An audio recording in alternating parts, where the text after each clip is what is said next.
All right, we're going to resume at 6:28 p.m. For those of you that are listening now for the live stream, we did have some technical issues before, but we did record the previous portion of the council session, and that will be available for users to access.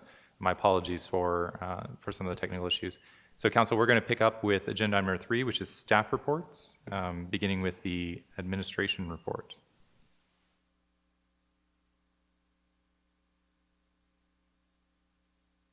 Good afternoon, Mayor and Council. I'm going to go over the administrative report, and Susanna will go over the budget report because we do have a change in the information that she previously submitted. So we go through our projects are ongoing or planned. We are working through the IT services RFP. As you participated in, we are beginning the 2023 budget preparation and are knee deep into that. Spring Fling is scheduled for May 15th from 3 to 5 at Docks. So please plan to join us. We will have a band titled Rhythm Congress.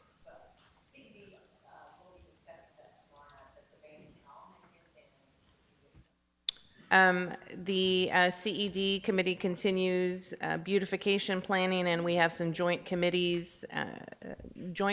work moving forward.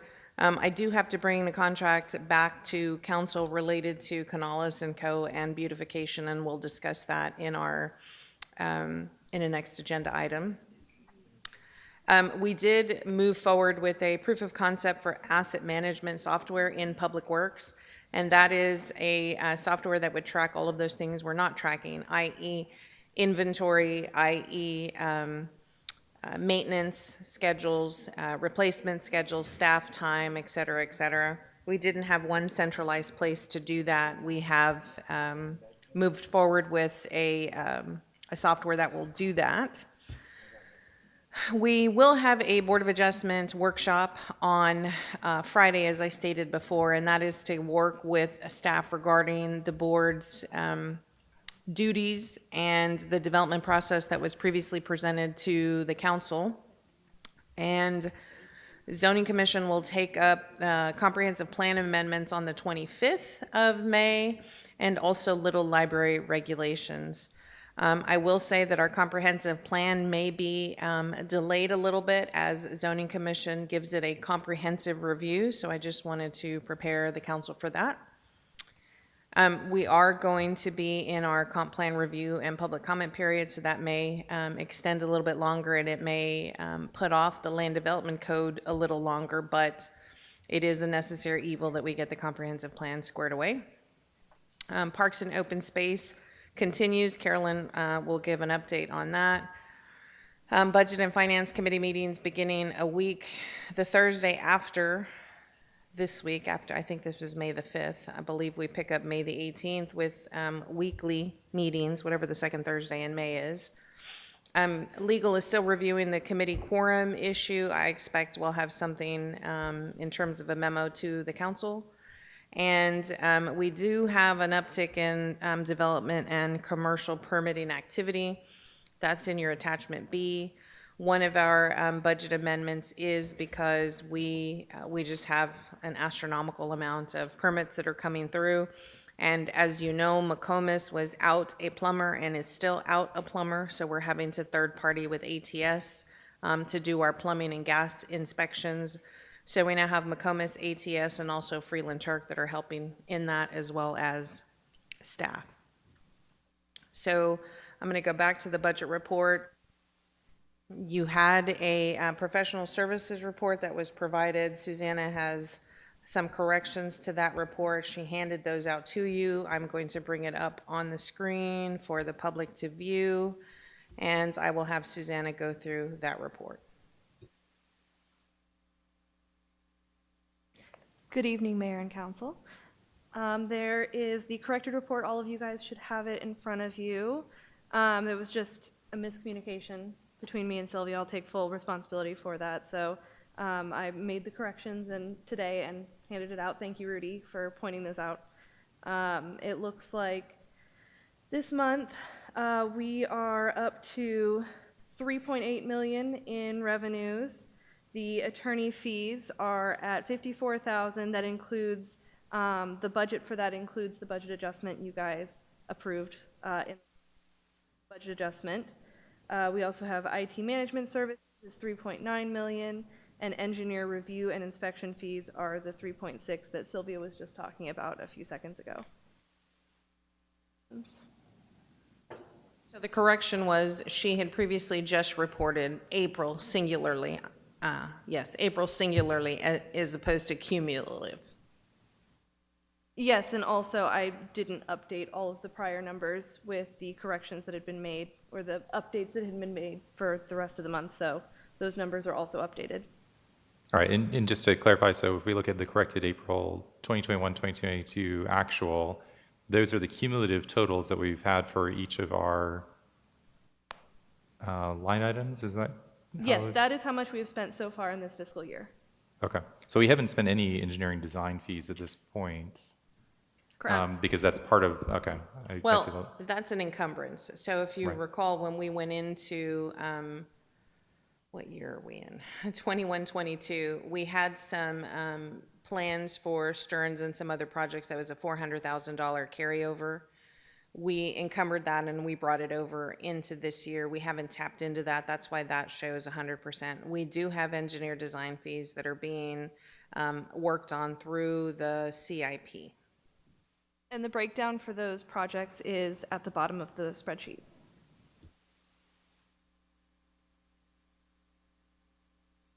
So questions on the administrative report or the budget report?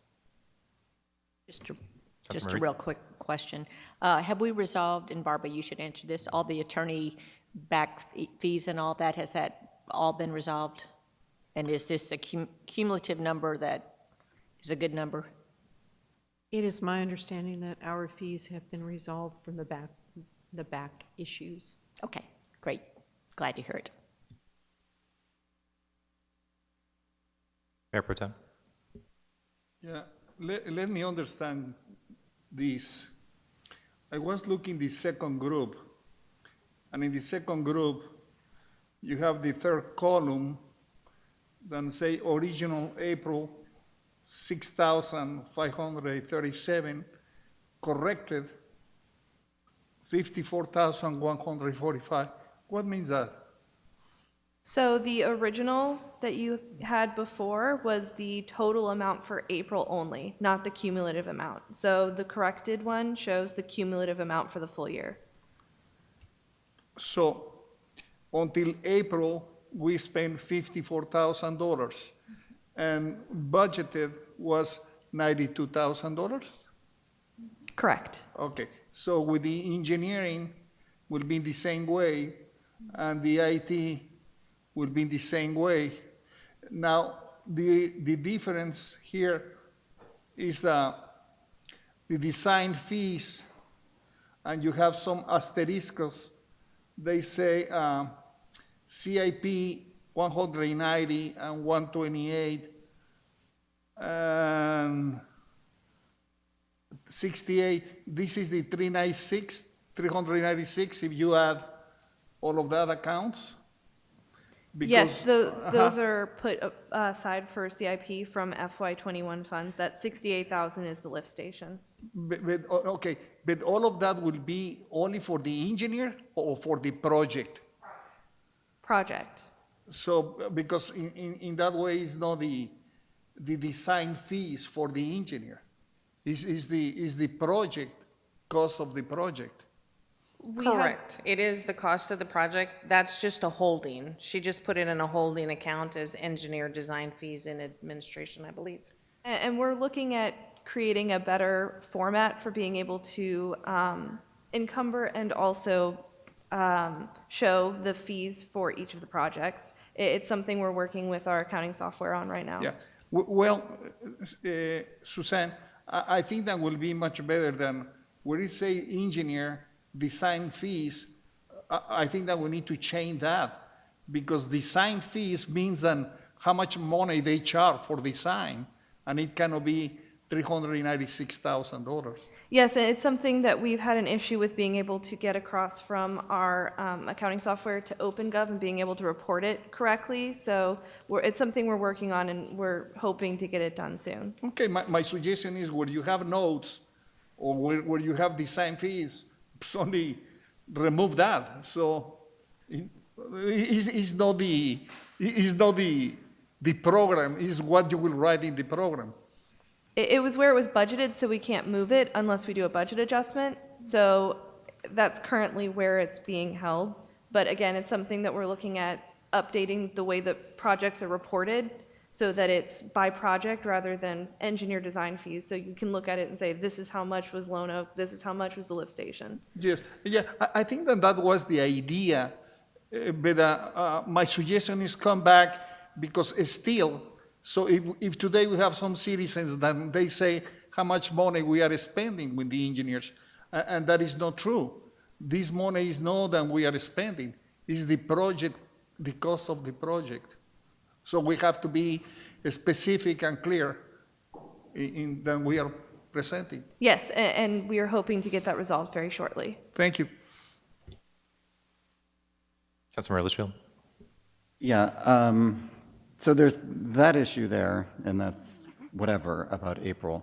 But we also found like $400,000, like when you go look at the corrected revenues from the rest of that. And that, you know, kind of reminiscent of the joint session with the Budget and Finance meeting, where it was reported that we'd found another $1 million in our, you know, in our green tax. And I mean, I'm sure we remember, like, I made kind of a big stink when I kind of first started, where it's like, we need to be accurate in our reporting. And I would, and at that, during that, I said something that I think somebody misinterpreted, but I want to just thank, again, Councilmember Rosengarten for doing this arithmetic and catching these. I don't think she should have to spend her time catching errors. I want her to be able to spend her time working at a higher level. It's not to say that she can only do arithmetic. It's I wish we didn't have to do it, but again, here we are. So I would implore like the mayor or the city administrator or somebody to do kind of a root cause and like find the source of these errors, because this is like really concerning. These are big, these are real amounts of money. So please somebody like manage this. Thank you. Councilmember Johnson? I have something, but it's not about this. So it's back to the other admin report, so go for it. So the delayed comprehensive plan, will that delay the parks and open space ad No. hoc? That No. one? No. Okay, cool.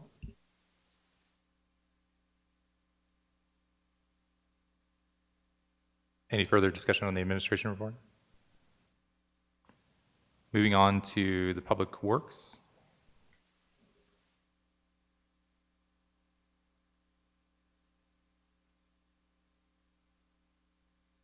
Good afternoon, Mayor and Council. I just want to go over a few things in the Public Works report. First of all, thanks to everyone who came out from Arts Fest. I thought Art Fest was amazing. And Adventure Build, you know, we had at least a Adventure Build.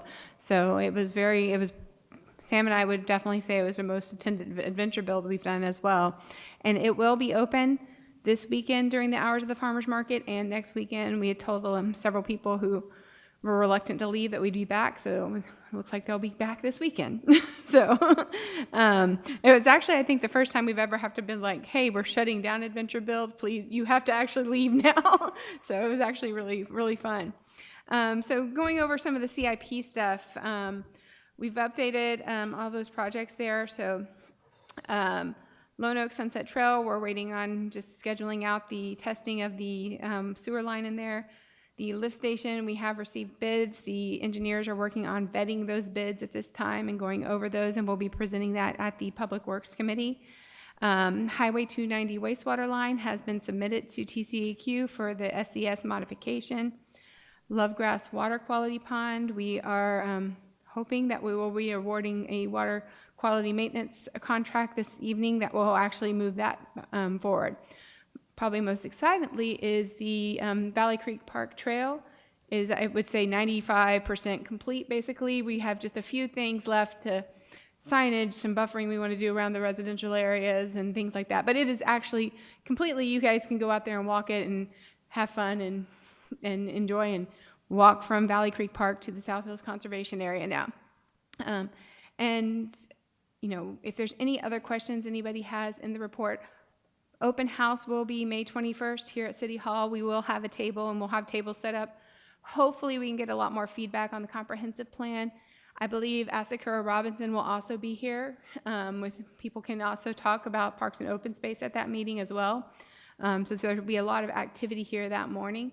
The Parks and Open Space Plan, the Asakura Robinson has been doing the park assessments, looking at the different parks and city properties. The Parks and Open Space Ad Hoc Committee has met. They've elected a chair and vice chair. They should be meeting next week as well, and they'll meet with Asakura Robinson next week as part of this process. And so if you have any other questions, please let me know. Any questions for Public Works? Councilmember Rosengard? Yes. But a statement. Some residents have made me aware that they are frustrated with all the mosquitoes behind their house. They back up to the drainage pond between the retail and Lovegrass, the entry there. So is there something that could be done? We will go and look and see if there's any kind of standing water in the area and see, kind of investigate and see if there's anything that can be done there. Sometimes mosquitoes do just breed in moist conditions. It doesn't have to be standing water, so we'll just have to see what can be done for that. Mayor Pro Tem? Yeah, only I would like to say congratulations to the staff for the training that they have, the license. I can see them, almost everybody. Good job, excellent job for all of them. Thank you. Councilmember Litchfield and Councilmember Johnson? Oh. Sure, Councilmember Johnson. Yeah, all the staff that worked at ArtFest were just awesome. It was a long day. I had to go home and like take a nap before I could like go back out and keep working. So I don't know how Karen Medicus did it because she was there for like 15 hours that day or something. But thanks to all the officers as well. We actually filled up that parking lot, and so I saw Chief like directing people across the street onto like the grassy area. So it was a big success. My two little carpenters want hinges because they want the ability to add doors. I was thinking that. I was like, we have to get hinges for this weekend. Yeah, no, but I suggest everyone go out there and I was actually having as much fun as all the kids. It was just awesome. So thanks, guys. Councilmember Litchfield? I just love this completed maintenance item section of the report. Thank you. It's awesome. Councilmember Rosengard? Just also want to add thanks to everybody who set up ArtFest, helped out, to all of staff, to what you did, to Council Rob Johnson for entertaining the children, and those of us who were there know what we're talking about. Thank you. All right, any other questions for Public Works? And moving on to Public Safety. Thank you, Mayor and Council. We're approaching 7 o'clock, so I'll make it quick and just discuss the hot button issue for this past 2 weeks. For about 2 weeks, there was an active graffiti artist in the 3300 block of Jones. I had a lot of calls and comments about that. This person or persons was tagging fences and school property. Residents and city staff came and cleaned the property. The person went right back the next day and tagged right back over it. One of our residents was vigilant and actually driving and saw the two culprits tagging a garbage bin in Austin, just around the corner, and called me. I was able to go out, contacted one of them. It turned out to be two middle school boys. We're going to work with our city court to try and get them, as rather than a large fine or something that their parents would have to pay, to have them clean up all the graffiti around Jones and Westgate. So stay tuned for that. I'm pretty sure they'll agree to it. Council, any questions for Chief Carter or Public Safety? Thank you, staff, and echo what everybody said. Really appreciate everybody's hard work this past week. Lots of events and lots of good events for the community building, especially Arts Fest, game night prior to that. So thank you to CED Committee, thank you to Arts Commission, thank you to council members for supporting these events. Really appreciate it. So council, we do have a little bit of time before our time certain items, so we're going to move on to council consideration of agenda items for approval on consent. If there's a motion to approve any items on consent, please go ahead. Councilmember Rosengarten. Just want to say, first off, when an agenda is approved on consent, it has been visited by council previously, committee previously, or it's a routine item. So I wouldn't put something on consent if it wasn't. I move to approve on consent agenda items number 5 with corrections on page 3 of 4 where Council Litchfield made the motion. Work session minutes of 4/19/22. Number 6, committee appointments. Number 7, customer appreciation at Academy. Number 8, surveillance and access controls. Number 9, water quality ponds maintenance. Number 10, city facilities security. Number 11, watershed variants with mitigation. That was previously approved with the 5 findings and 1 to 6 conditions of approval. So we have a motion to approve on consent item number 5, number 6, 7, 8, 9, 10, and 11. Does anybody want to pull one of those items? Mayor Pro Tem? Yeah, I agree with all of them. Only have some questions with number 11. So number 11 is pulled. Any other items want to be pulled before we move on consent? All right. Is there a second for approving on consent item number 5, 6, 7, 8, 9, and 10? I'll second. Okay. All those in favor of approving on consent items number 5, 6, 7, 8, 9, and 10, say aye. Aye. All opposed, say nay. All right, we approved on consent. Consider an act on approval of the minutes from April 19, 2022 regular meeting and work session with the corrections as submitted. Consider an act on approval, item number 6, consider an act on approval of an ordinance amending Chapter 31, aligning standing committee appointments with fiscal year. Item number 7, consider an act on approval of a temporary special use permit for Academy Sports and Outdoors to hold a customer appreciation event in the parking lot of 5400 Brody Lane on Saturday, May 14, 2022. Item number 8, consider an act on approval of a contract with Intech in an amount not to exceed $62,139 for surveillance and access control systems. Item number 9, consider an act on award of a contract to H3 LRS LLC doing business as Divided Water Solutions for water quality pond repair and maintenance. Item number 10, consider an act on approval of a request for bids for public works reception area enclosure. And so, council, we have about 10 minutes. I think we can start the conversation on item number 11. We may not be able to get through it, but I'd rather do that and see if we can address any questions. And then we will be opening our time certain item as close to 7 o'clock as we can. So keep that in mind. We'll now move on to agenda item number 11, which is consider act on approval of reissuing a watershed development variance at 4400 Stearns Lane. And if we want to begin with just an overview from staff, and then I suggest begin with Mayor Pro Tem if you have questions that you want to direct to staff. Sure. Thank you. This is a variance that was approved back in August of 2020. The residents here at 4400 Stearns Lane, and they're here in the room with us today, they had originally received a variance, and then due to COVID and all kinds of stuff like that, they were not able to start the project, and they would like to now start that project. It is the same owners as it was before. They would like to, it is an existing lot that it currently has about 7,699 square feet of impervious cover, which is about 17.7%. They're looking to kind of rebuild and reconfigure a lot of that. It does have a slight increase in impervious cover to 17.95%. The lot is located in the critical water quality zone, buffer to the critical water quality zone and water quality transition zone. There's no uplands to build on. It's pretty much anything on this lot would require a variance to come to council.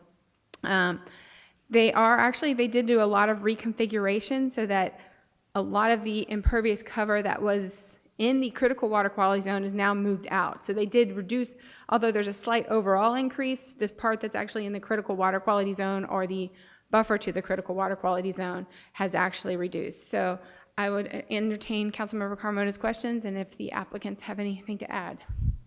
Councilmember Carmona, why don't you go ahead and then. Yeah, we can open up. Caroline, can you show the map that we have, where we have the lots, and we can see in that map, you don't have that here. You have in the website. In the website, you have the map where we can see all the lots, and we can see You mean Connect GIS? yeah.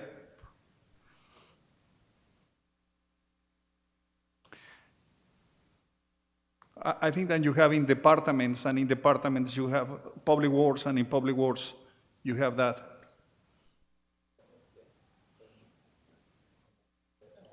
It's at the top, yeah. Is Yeah, Sylvia's doing it. That's it. I can't actually, Okay, I'm not that's controlling it. that screen. oh, Sylvia is the problem, always.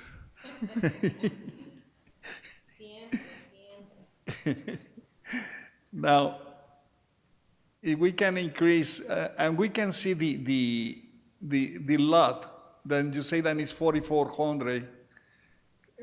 Can we reduce the size just a little?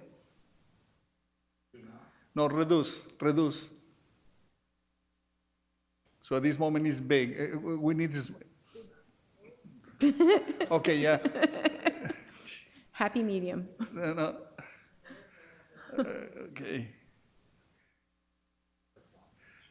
Okay. Okay. So now, can you go to the right and you will see where they have at this moment with that blue means the critical water. So at this moment, where is the river without any? Where's the creek? Yeah, where is the creek? I don't even know if you can, No, it will be there. It will be there. Yeah, this is why. Can you increase? Yeah. So I think that the creek is where you have the limits. Okay, so if you increase the size, please.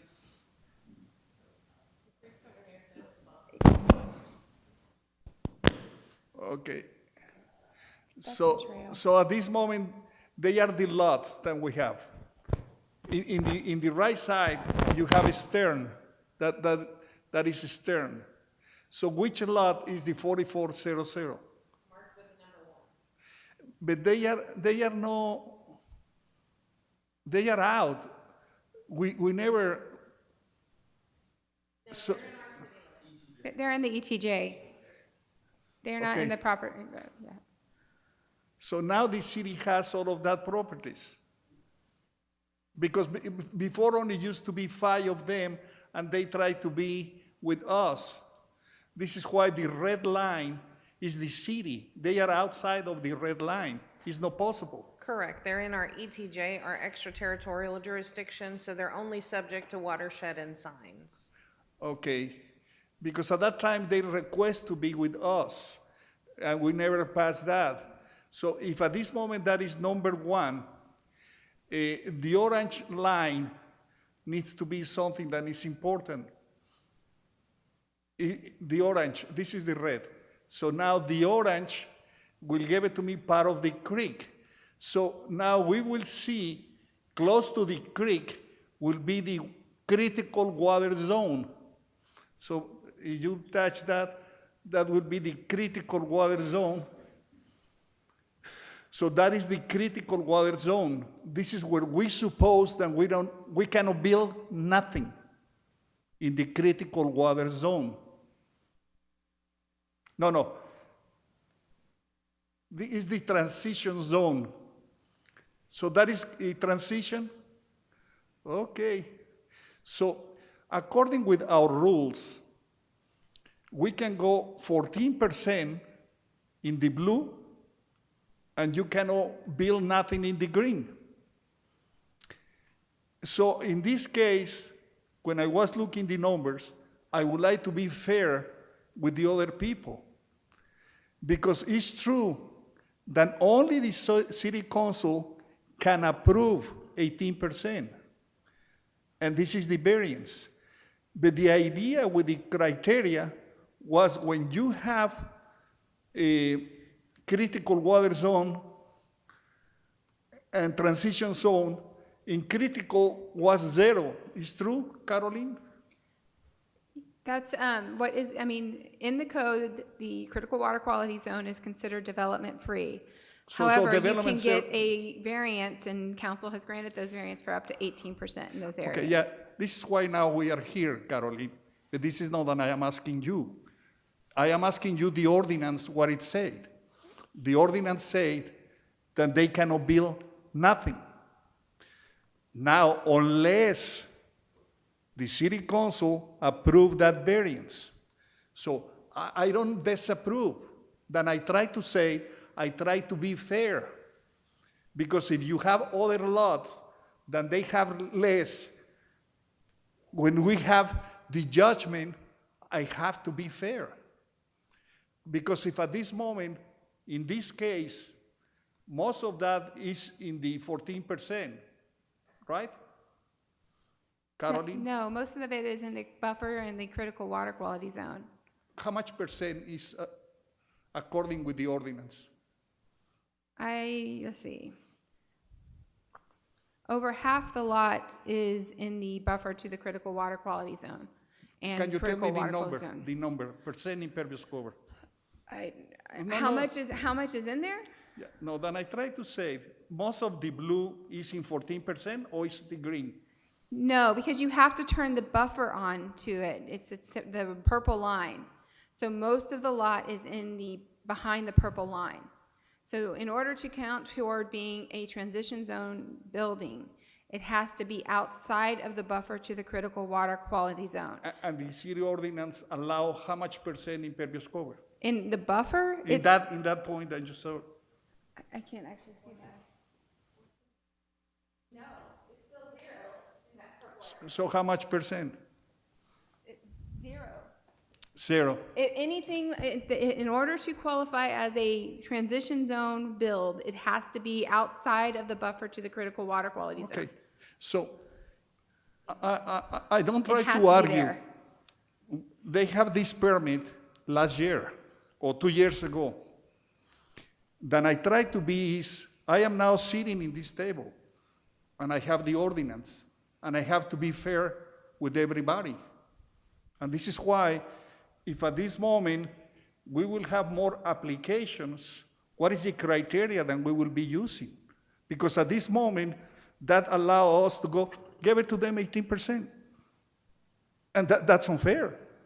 Because here, a lot of people in the old town, they were following that point. So we have to think at this moment more. This is not so easy. When I try to say that is, in the old town, you have the same situation. So when they apply, we allocate so much percent for that some area and so much percent for other area. But we never wanted to go over 18%. But that doesn't mean that if they were in that location, only we allocate 14%.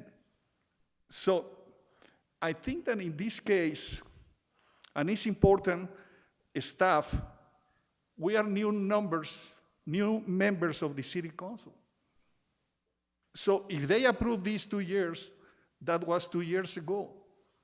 But at this moment, we will continue with more applications. And I would like to be sure that we comply and how fair we can be with the other neighbors that we will have. And this is why I am asking that. I understand that perhaps if 18 months ago they made that, they got it. But they sold the lot. And the owners, they try to adjust with the ordinance that we have. And we had some experience with one of that lots that they were asking for 14% or 15%. If you remember months ago. And in the same way, I can see others. Perhaps at the stern is different, but not in the way if we are looking the transition zones. So my suggestion is, I would like that the staff, in reality, provide us with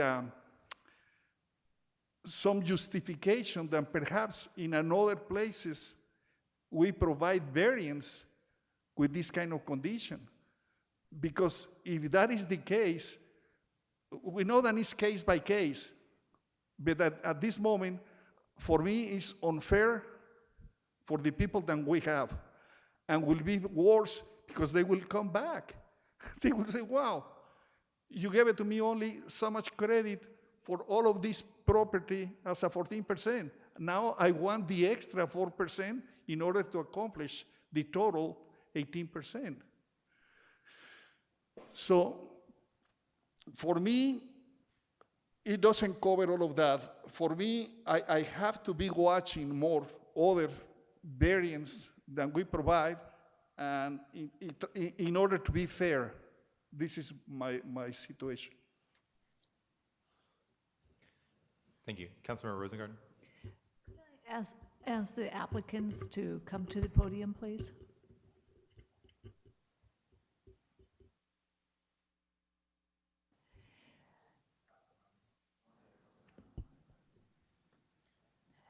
So one of the questions I want to ask you, on the back of the property where we're calling it the critical water quality zone, after the house property and that whole red strip, you've seen the map. Now you have to go to the map that is provided with the backup. The property then goes off the hill down into a valley, very steep valley. Has the previous owner ever divulged to you in the seller's disclosure that they have flooded? No. No, they did not. Okay. Have they ever divulged to you how high the water got on the back of that hill? No. Never. They did not.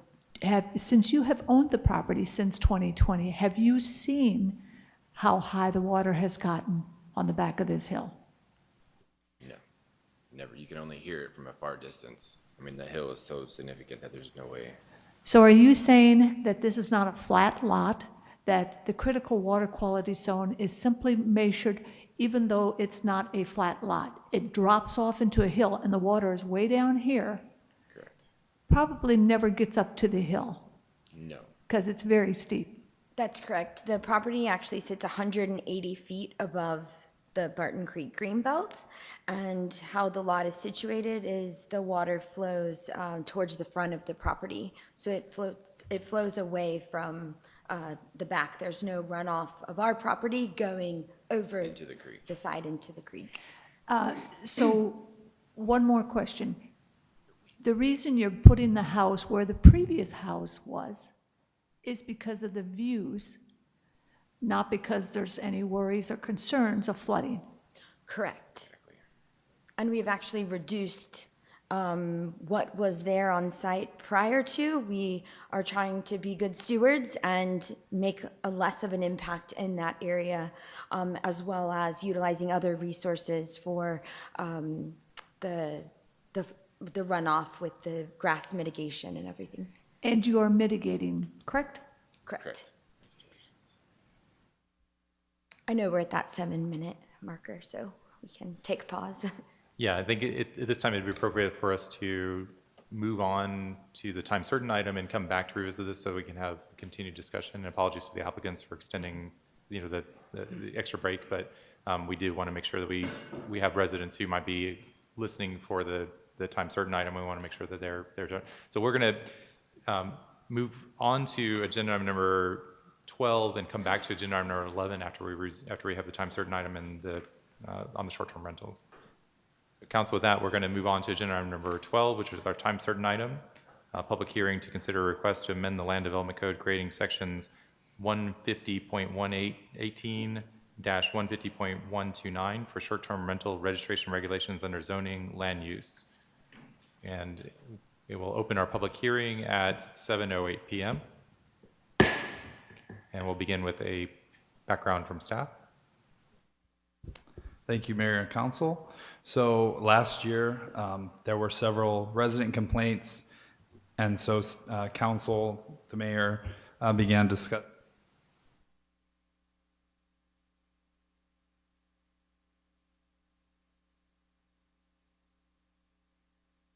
Okay, now it's on. So there were several resident complaints. Mayor and council directed staff to look into short-term rental regulations and what we could do. And then that was referred to zoning commission, that those would, those potential regulations would live within the land development code under the zoning land use. And so last summer, really, it's been a long process, many meetings with zoning commission. We looked at different cities, some close to us, some along the coast. There were a variety of short-term rental regulations that we could look at and examine. Then we received direction from legal. There was a case, I believe it's the case that Sharon Drinkwine refers to in her public comment. It's Zatari versus the City of Austin, a very relevant case, essentially saying that the regulations that we were looking at potentially adopting, that the zoning commission was looking at, might be too restrictive and could potentially cause could cause legal issues if we were to try to enforce them. So that's where we ended up, where we are with this, where it is not a it is not a special use permit. It's not even a permit. It is essentially a registration. So we've removed any type of. They are not an applicant. They are just They are just registering, essentially letting the city staff and letting the public know, hey, my home is being used for a short-term rental. The information that we collect is more for emergency preparedness purposes and also any potential, code violation purposes. So if there's a loud noise, trash, any potential code violation, we have a local contact. If say a resident is, out of state, renting their home, the registrant is required to provide a local contact that we can contact immediately to resolve a potential issue, i.e. noise, trash, etc. So that's really where we came up with the short-term rental registration process. Again, it's not an application, it's a registration. And that would live within the I believe it's section 150, creating a new section starting at 118 within the land development code under zoning. So it's within the land use section, but it really is a use for single-family residential, which is our only residential district.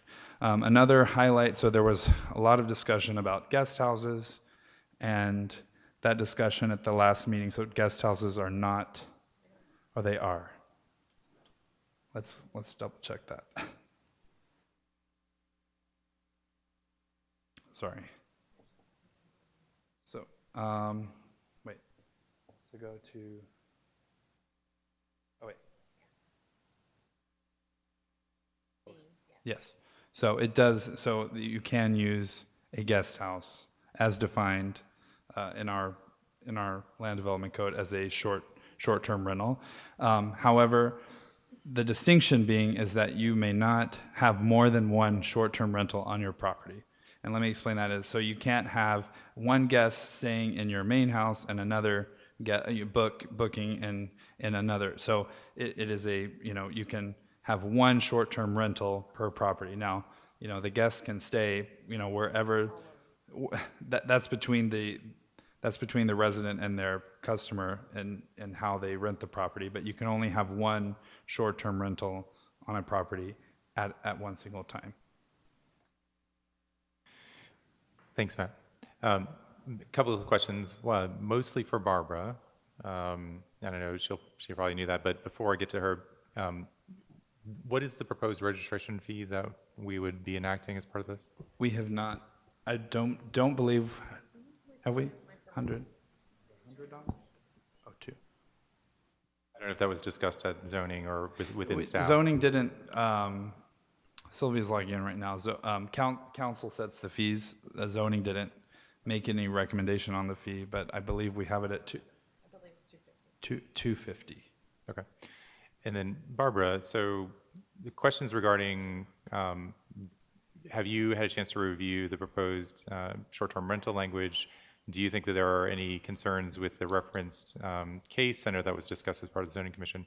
And do you think that the regulations that we have for the registration that we have in place with the proposed registration process, do they meet the standards of, legal standards of not being too onerous or not, being, maybe not phrasing it that way, but are we at any kind of legal risk in terms of the case law that was cited? Just looking for general feedback and in your recommendation. So when this was back in September, I believe, was the first time that our office was actually asked to review this, and we issued a memorandum to the city at that point. We subsequently updated it in October, and we updated it again in November.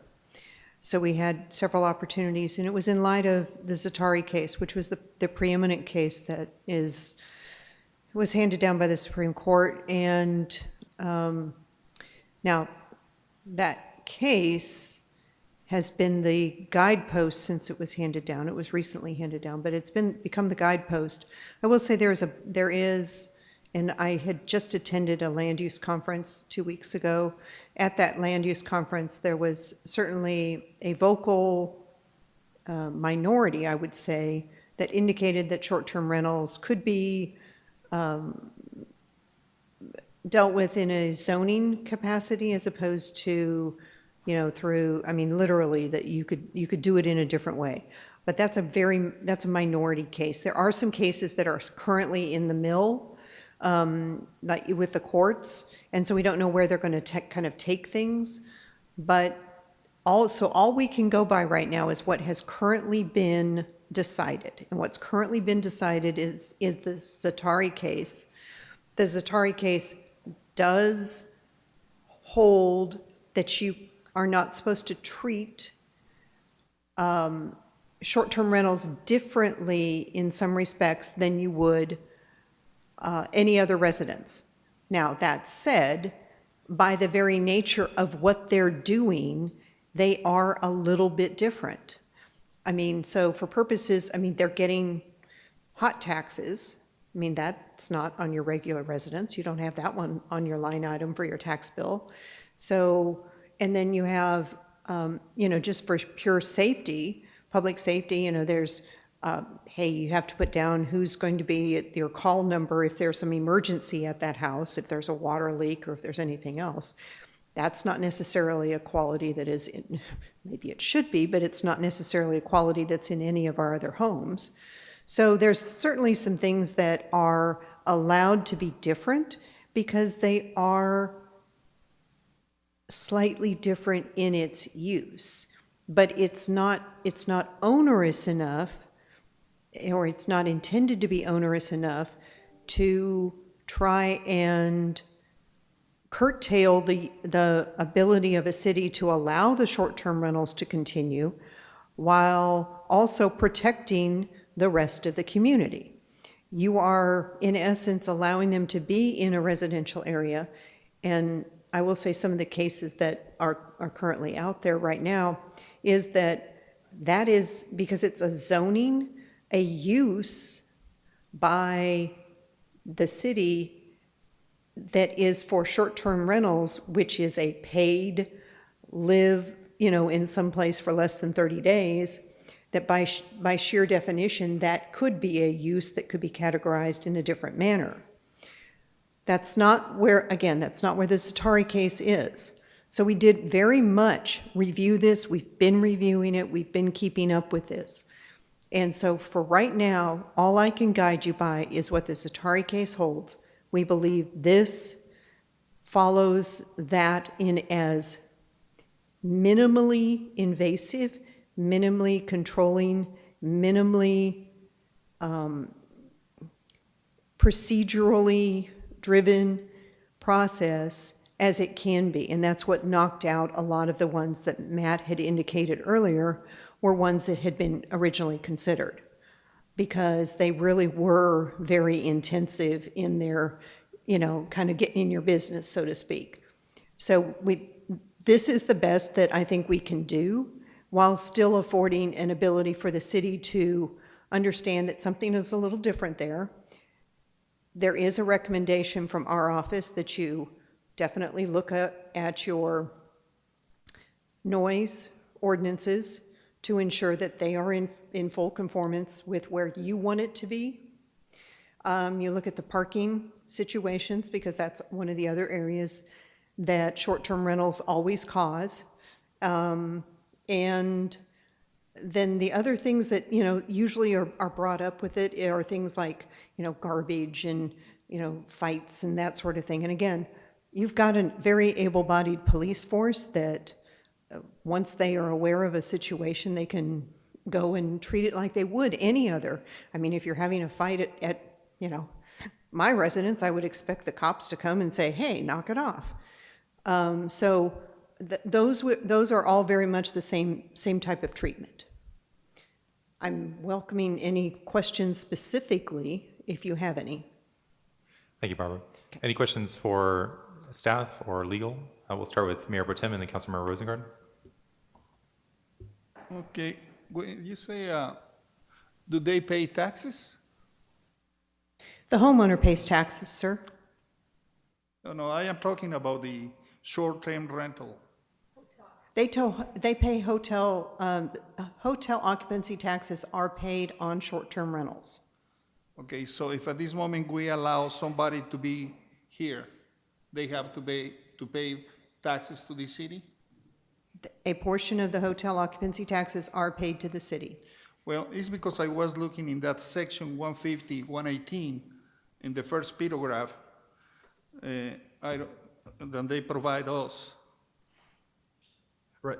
Yeah, so that's part of the registration process, is to confirm that indeed they are registered with the comptroller and paying the appropriate taxes. It's to be a waiver of the requirement.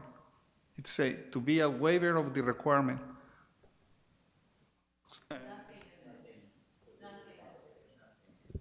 Yeah, nothing in this division shall be construed to be a waiver. So it's... Okay, so in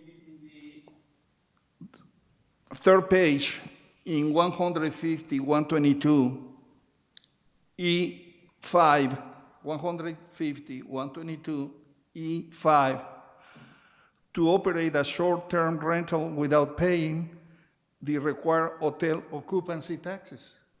It is unlawful. It is unlawful to operate. So E is other restrictions. It is unlawful Okay. to operate a short-term rental without paying the required hotel occupancy Okay, taxes. so they have to pay for that. Correct. Okay, so the other would be, if you will go to the 150, 177A, 150, if you will go to E, they refer to city manager. So I think it needs to be city administrator. Good catch. On which section? 150, 127A, in part E.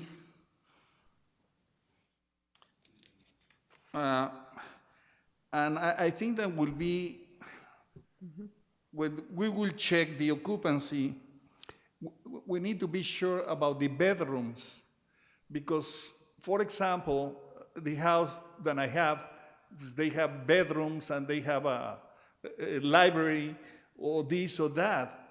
So in that way, these guys, and they will apply, they will use that, the library or other kind of room as a bedroom.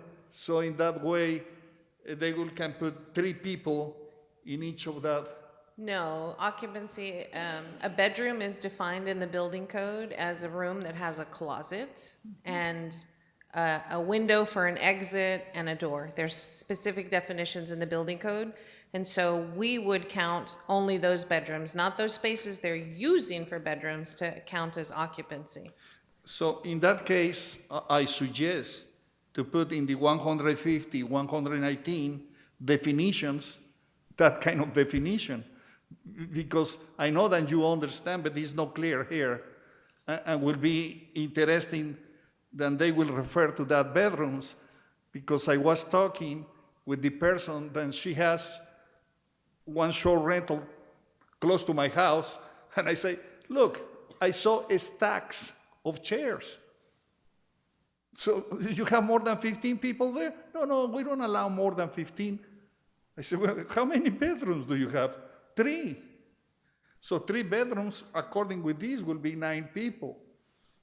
But if they have a library or they have others, they are using that for that purpose. So we have to be clear with that. So this is the point that I saw, and I think that is not bad. In 150, 128, they don't say the fees and short. Only they don't say the $200. Or where did you wrote the $200? The fees are set by council. We created a registration process in My Permit Now, and we put $250 as a placeholder. Council can, Yeah, but it's not here in this ordinance. yes. The fees are in are set by another ordinance, so that will be amended. Once this is created, the fees will be set, and then the fees will be within the fee ordinance, the city's fee ordinance. Okay, so thank you. That was my questions. Thank you. That's a very valid point on the definition of bedroom, because we cite the Texas Property Code, so it would be relevant to cite the International Residential Code. Councilmember Rosengarten and then Councilmember Johnson. Also, I would suggest that we add, right in that same spot on number 6, add gambling house. So under E6, gambling house.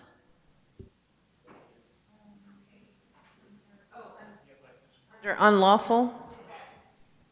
Under unlawful? Which number?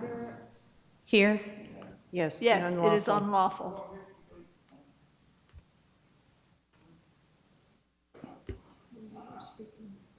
EFG, which? Here. Sex offender structure sobriety recover, I'm sorry, which section? 150, 122, 150, 122. under E6 to add gambling house. Okay.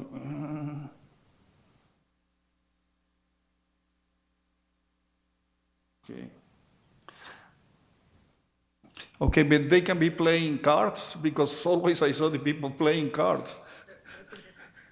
No. They can say that they are not gambling, but when I went with my dog outside and looking the windows from that short rental term, they are playing cards, and I said, well, as long then they can do too much noise. If they are not doing too much noise, that's okay. But okay. Gambling is illegal in general in our state. The house can't make any money. Councilmember Johnson. Well, so is selling illegal drugs, and that's in there, so whatever. I've looked at this for about 15 minutes. In 150.122E, 3 and 4 are the same, are they not? Yes. Okay, so there you go.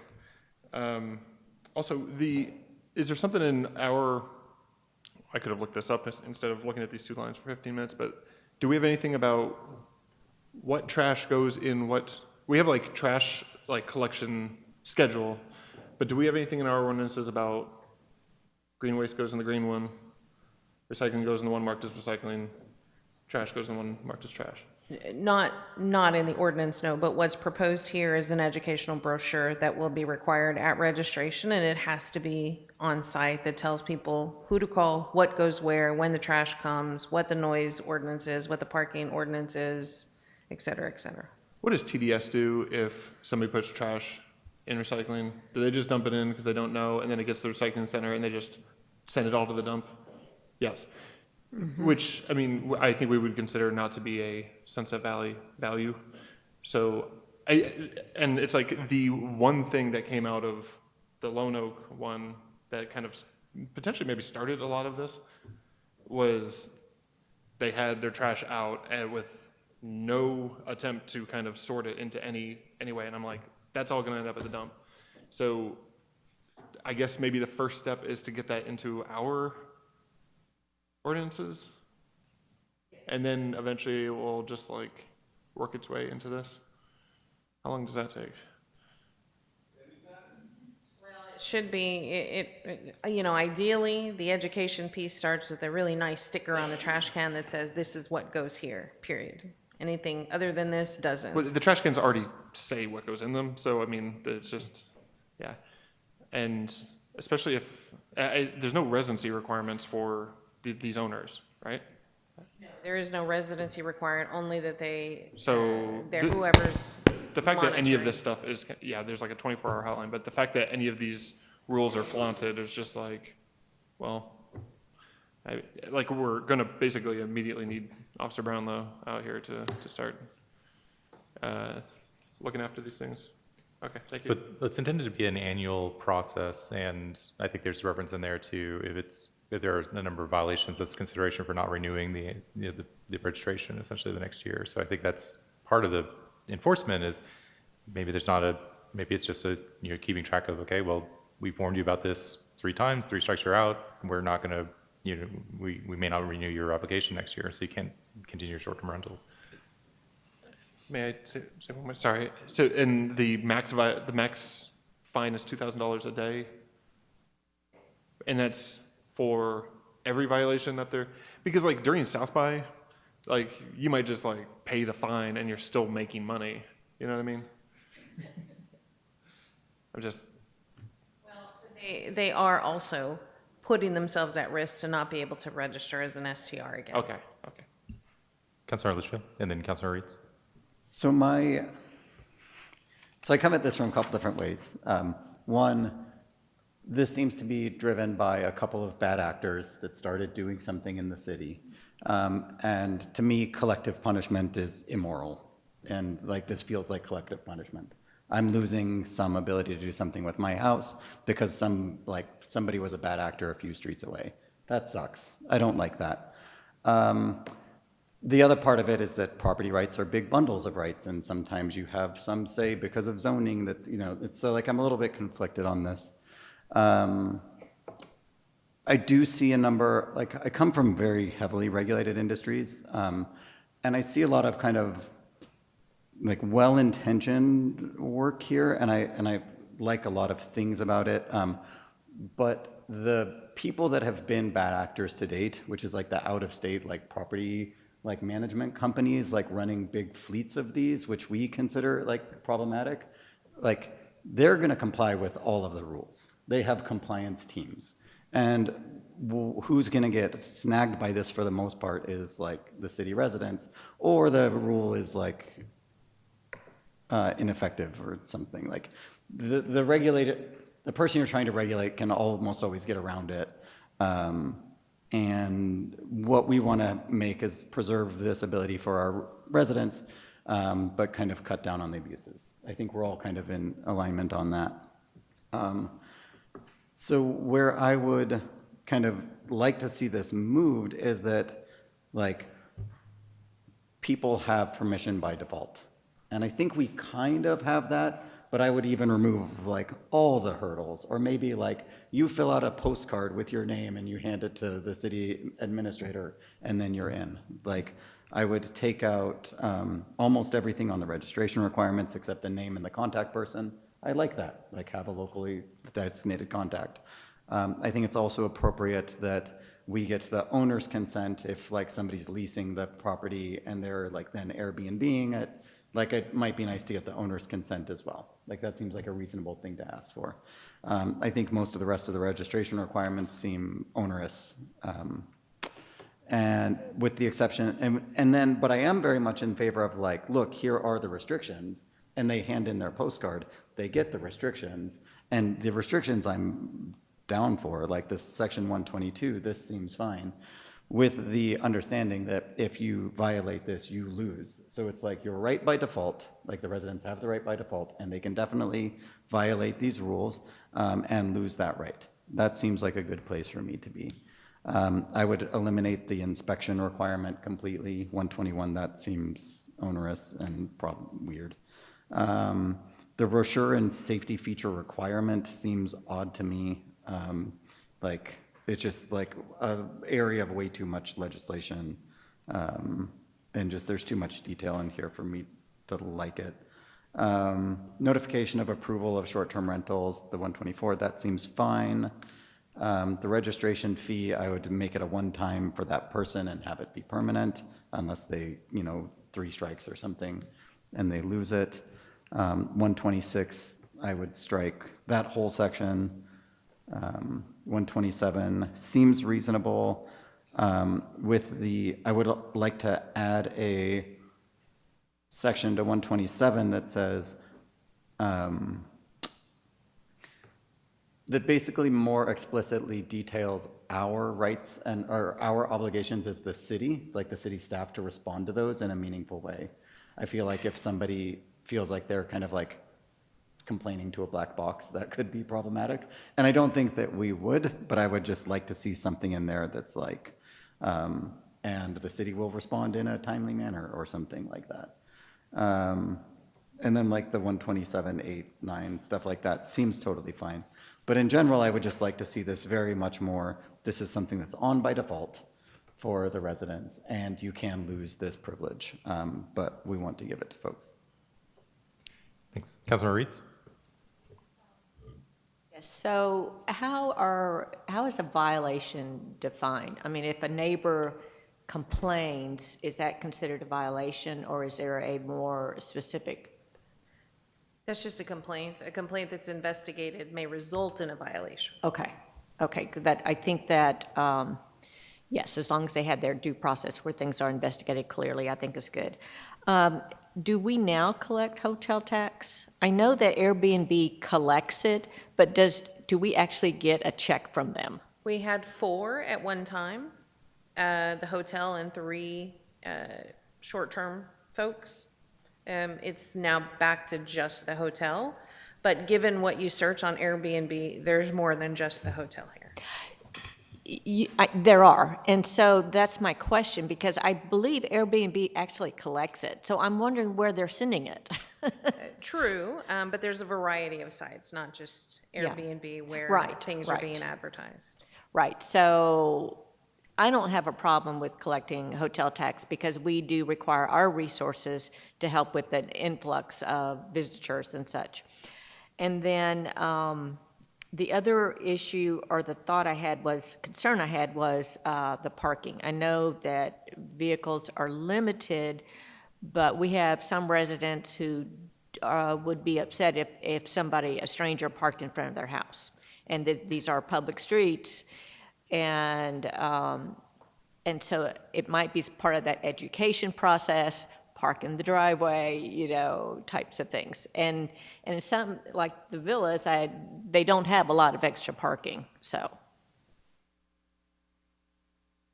So in terms of the registration requirements, there's a couple of reasons why they're on there. I think for the most part, the conversation at commission was, yes, it is a right of the property owner in context of the bigger rights. And so if you go through those registration requirements, name, address, phone number, that's the postcard you're talking about. But if you go to number 2, if I have a code issue, who am I going to cite? So that's necessary. Number 3, the local emergency contact. Number 4, that is to prevent those giant parties from occurring, which is why we cite how many people and what's a bedroom. And to Councilmember Carmona's point, we should define bedroom as per the residential code. And then the floor plan, that truly is because I come from a place where these are a way to make money. It is much more lucrative to have an STR than for me to do a longer term rental. And so what happens, what has been my experience, is folks maximize space. The way you can get twin beds in a room is amazing. I'll tell you, you can put 12 folks in a relatively small room with some very creative builds along the walls. But what has occurred is folks will modify the structure and close off a door that ended up being an emergency exit, or they will cover up a window with a bureau, things that are sort of benign, but in terms of an emergency, what was actually there, right? And so that's why we need to understand what's there. And then the vehicles, number 6, is exactly that, because that is one of the things we are going to have issue with, is the parking. There were some things that were removed from here, and one of them is advertising as a party house. Back in there, simply because to me that turns into a special event. That's a conversation for the council to pick up. And then, we want to make sure that they are filing their hotel taxes. And so I don't think the regulations are onerous in that regard, because they are intended to protect. The last thing that we want to have is a fire that not only harms the people inside, because we don't know who's there or what's there, but because they haven't taken the appropriate safety precaution, it now harms the 2 houses right next to it, because things go up in flames very quickly. And here we have a lot of brush that intends to do that.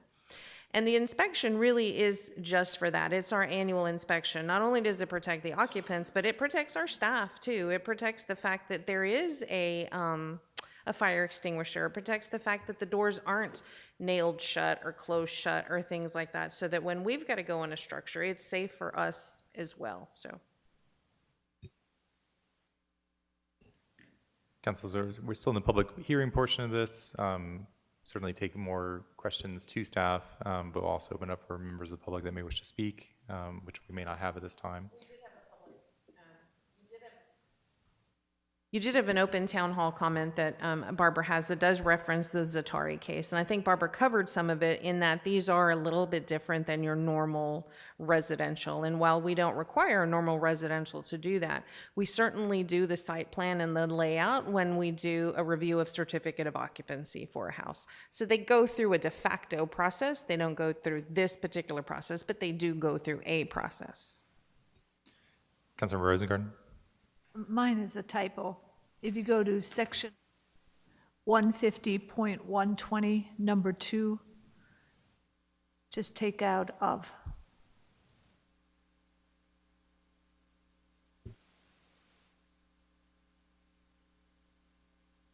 Mayor Pro Tem. Yeah, I think I was reading other 3 proposals than they had before, since the initials. And looking this, for me, looks very good. This is I think that cover a lot of things. And I think this is important to start with something. And I support that in the way that is. So with some of the comments that we made, but we have to have a good records, and everybody likes privacy, but in some areas we have to be open, and that is so important. Okay, thanks. Councilmember Johnson. What is the, thank you, Barbara. What does the fee get us? Is it just, like, I was a big proponent of the fees that we added for like the permitting, other permitting processes. Just, it was like, to see the applicant kind of had like skin in the game, just like don't take up too much staff time. I don't know if is it the same thinking with this, like just to cover I know you put 250 as like a placeholder, but if we actually had like the cost of that service, if you just had to like.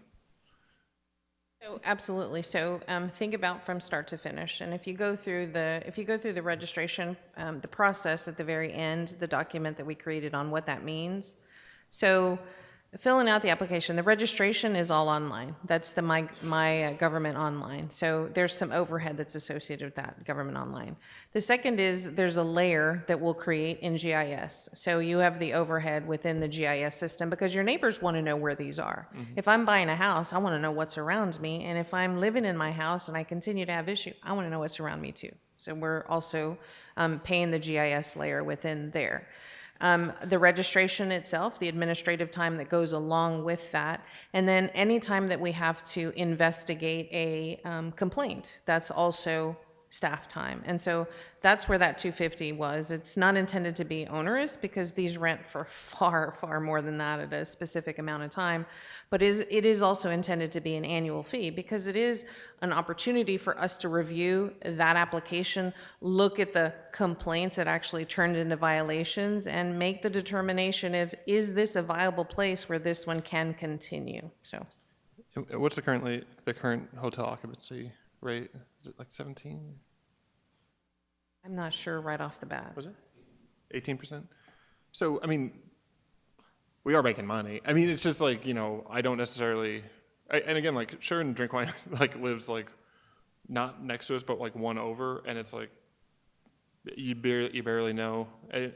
Well, I mean, she's been doing, like, longer term lately, but even when she had short term, it was And that's sort of the model. That's what we said. That's why we said only one per lot, because we didn't want to get into a situation where somebody rents the house and the guest house, and then there's a complaint, and we got to come on site and go, okay, well, which party is it that's actually the offender, right? Okay. And so that's why we said, okay, live in your front and or the back, you know, however that works out. So she is the model that we said if we had to pick a way to do it, that's the way we want to do it. We all know it exists.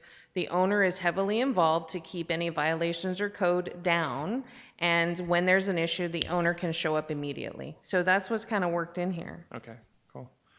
Thank you. Councilmember Litchfield?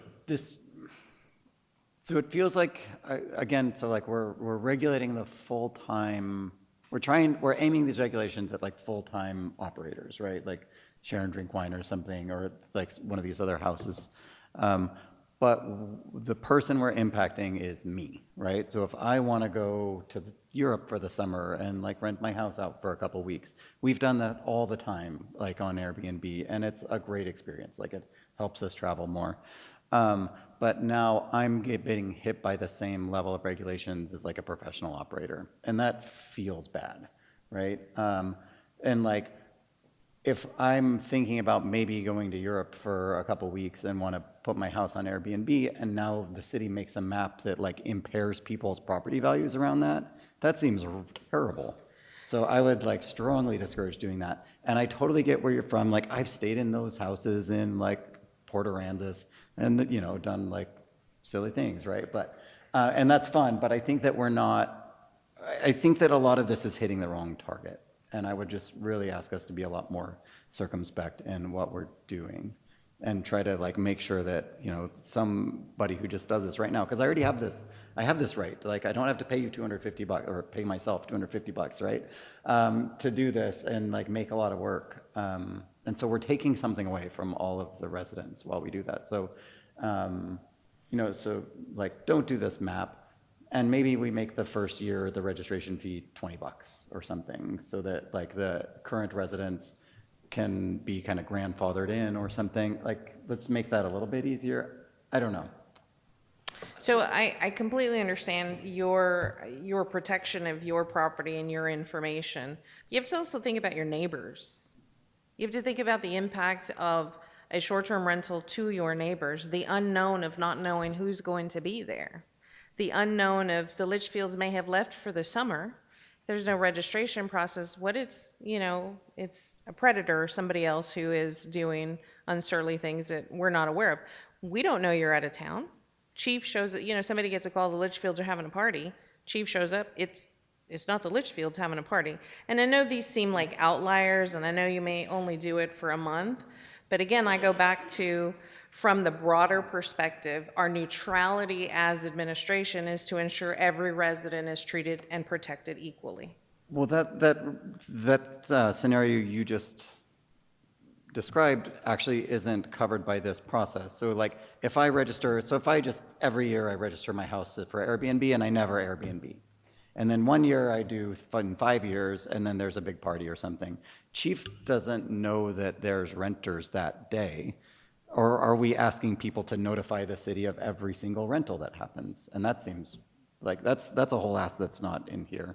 No, I think the So- approach that it could potentially be an STR, and we're a small enough community that the police department knows the Litchfields. They know the Litchfields aren't throwing a big party all the time.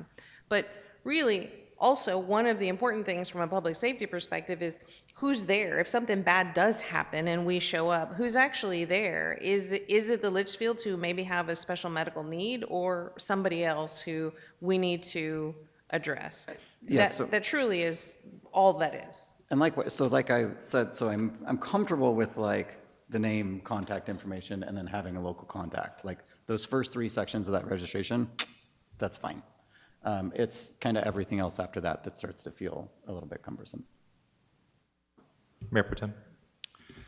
Well, I think that everybody has different opinions. That is a fact, is that if you have close to your house somebody or adjunct to your house one short rental term, I think that you will be thinking different. And well, maybe you don't. A lot of people, they came from big cities and they are international people and they were living close to other people together. But not everybody's in that way. And sometimes you live in some place, we will say here, the people that is living, for example, Meadows, 3/4 of acre, nice streets, good house, they are happy. They don't want to have tomorrow somebody that will came with a bus with 15 people or 20 people, and they will be living there, and they have a swimming pool, and they enjoy. Maybe some people is happy. I don't believe that the majority. For say that neighborhood. We have Oakdale. Sometimes they have 5 acres, and you will be surprised that in that 5 acres, they have 2 or 3 houses. And maybe they are renting one, and they are living in the other. But it's different. When you came to one place where my lot is 1/8 of 1 acre, 1/8, and my neighbor is 5 feet from my bedroom, and they have a big emotion, and it's good, and they are happy. But sometimes I am not happy, and my dog is not happy. And what happened? Sometimes we try to call the chief the other day. Well, now they move the cars. No, but why? Don't call him. Now don't call the police because they were moving the cars. So that kind of situations, I expect to be living in a single family residential. I didn't came here to be living close to one business. And I can see here people that they are unhappy when they say, why they allow them to have this kind of property with that functions? Why you allow? So if at this moment we have this, I respect the feelings for some people about regulations. I don't accept regulation. It's yours, it's your decision. But sometimes it passed me with the lights. Why sometimes I need to be waiting with the red if nobody is there and it's 3 o'clock in the morning? Well, the regulations say don't pass because it's red. And I have to go with that.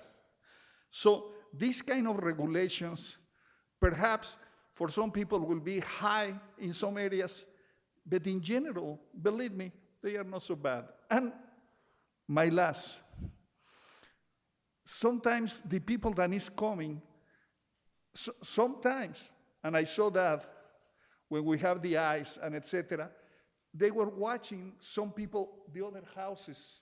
They were so curious, not very often, but at that time, I was following that person because for me, he was strange.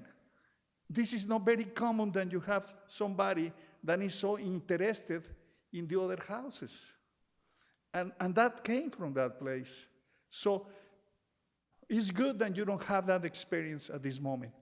But I had that bad experience, and this is why I would like to have something that will neutralize and control, have some control about that. So this is why is my position. Thank you.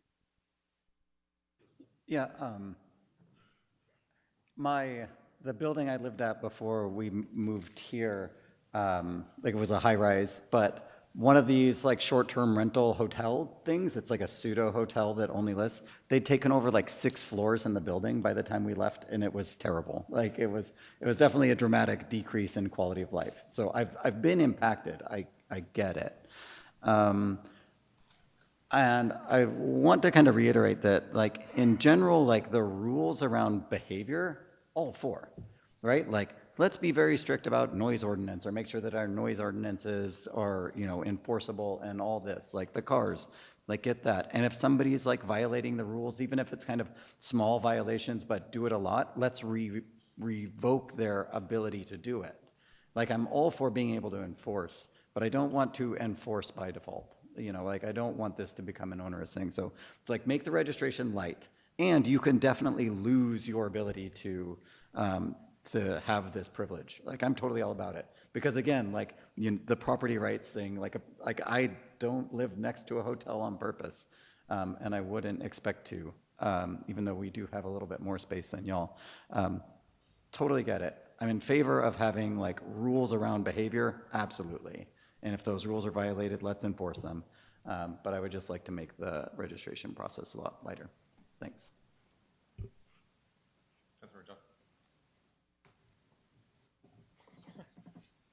So if there was no registration and there was noise issues and stuff like that, like, I don't think the people that owned it necessarily, like, someone like Sharon would care, because she lives there, but people that live elsewhere, they wouldn't care.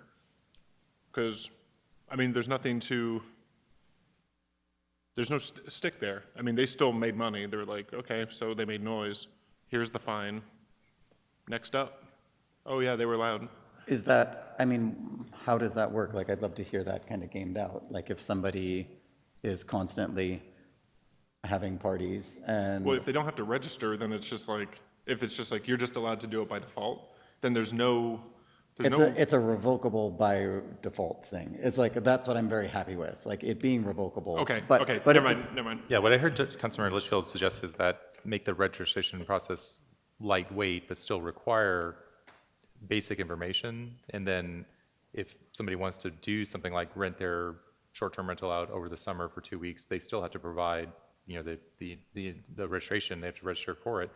Maybe there's no fee, maybe there's a light fee. However, you know, their ability to continue doing that year over year is contingent on meeting the behavior requirements, essentially the behavior that's listed out. So is it just the inspections? Like, if you had to pick like the top 3 that you're just like, this is onerous, and I'm not saying like you could only, we'll only give you 3, but you just like in ranked order, like what's the worst one, and then what's the second worst one?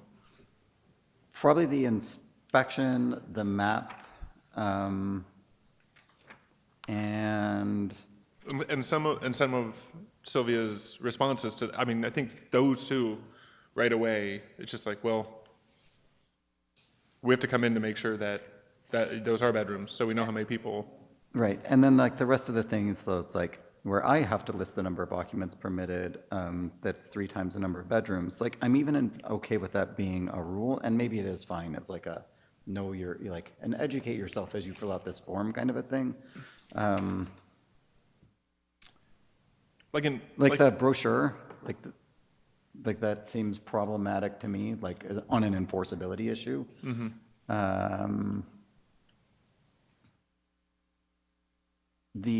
I think the tax thing, like, I just assume that's always been handled by Airbnb when we've done it before.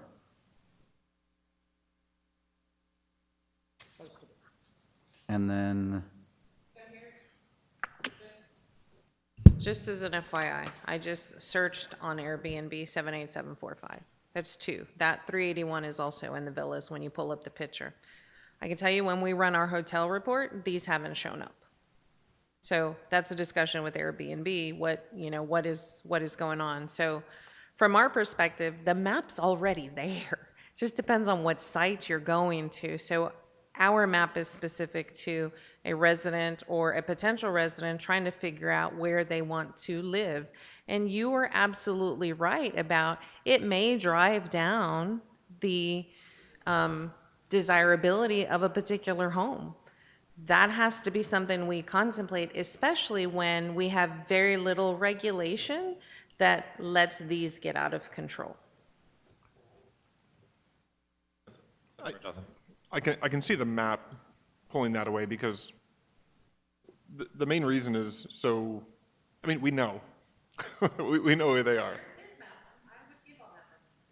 Yeah. And if it does like affect someone, it's like, oh, I don't want to live next to that house, then I could see that. And it's just like the people that live next to them know almost immediately that it's like, oh, this is an Airbnb. So I could see pulling that one out. and it doesn't distinguish between somebody that's STR'd 365 days a year and somebody that's 10 days a year, right? That's the danger of the map thing.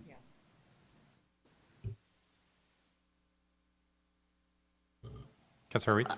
Yeah, so I would also probably, based on that, I probably would agree with that. My suggestion, let's pull the map. Let's make the permit amount quite reasonable. I still think we need a registration process, and I still think we need to collect the hotel tax, and because it's not the owners who are paying that hotel tax. It is the visitors that are paying that, and they're paying it to someone. So, but I don't think it's reaching us. And so that's how I would do it, if y'all would be comfortable with that. Say, this particular one that's 381, if it was rented 365 days a year, that's 139,000 roughly, and if we multiply that times 18%, then that is $25,000 or so in hotel occupancy revenue. So 1% of that hotel occupancy revenue is what that registration fee would cost. But the city's getting that hotel occupancy revenue, right? So like, why are we double dipping to then charge the? We are resident? getting the hotel occupancy revenue, but the hotel occupancy revenue is a restricted fund. The people that are going to be responding to the issues at these are in the general fund. I think you need a registration fee to make sure people register, and you can track it and do it that way. I think that it doesn't have to be large. I mean, it could be $100. Our special, just for some references, our special use permit fee is $200. Our temporary, for example, Academy just paid for a one-time, temporary special use permit, meaning something that's happening, one and done, is $100. So those are just some references. So, But again, we want the registrations to happen. So why not make it free? Just make it, look, you can register. Why are we putting a barrier there at all? Mayor Pro Tem? we Yeah, do, Okay, I think that at this moment, we are in one point and we don't move left or right. With the city, we have to pay salaries. In order to pay salaries, we have some fees. So part of that fees for license, for this, for that, for sales, pay salaries. If we don't have the good deal with the retail, maybe we needed to pay property taxes. So if we need to pay 200, 300, our fees they are very, very low. This city has very low fees. So if the point is mentally or ideological, I believe this and you don't believe that, perhaps we never will be agree. Ideological. But the reality is that we have to pay for something. And we assign fees to do that. Thank you. I just want to say, so yeah, in terms of an alarm permit, which is, Chief can talk to you about how many calls the officers have to respond to false alarms. It's a constant thing. And we have an alarm permit registration. For residents, it's a little lighter. You just have to register your alarm once. It's on an annual. We did change that, because we figured it's the same, it's pretty much the same information, right? But our business is there to renew once a year because managers and contact information is constantly changing. We don't charge anything for now. You can be charged if you have a false alarm, if you have so many a year, or if you don't have an alarm permit, they'll issue a citation. But again, once you submit your alarm permit application, we dismiss that citation. But so we do not charge. I just looked it up. City of Austin charges $50, and it's $110 for a business to apply for an alarm permit. We don't charge anything. So the city's not making money, but police are responding. Yeah, we respond. It's a pretty regular call that an alarm goes off, cleaning crew, something like that. And most of the time, the business doesn't have their permit, so that's the time whenever we remind them, hey, you have to get a permit, so. This is just an example of something that normally cities charge of, an alarm permit registration fee. We don't, but we do have a good enforcement, I think. Hey, please, if they get called out, they'll hand them a citation, which prompts them to obtain a registration. Do we have information on other cities' registration fees for their short-term rentals comparable in our area?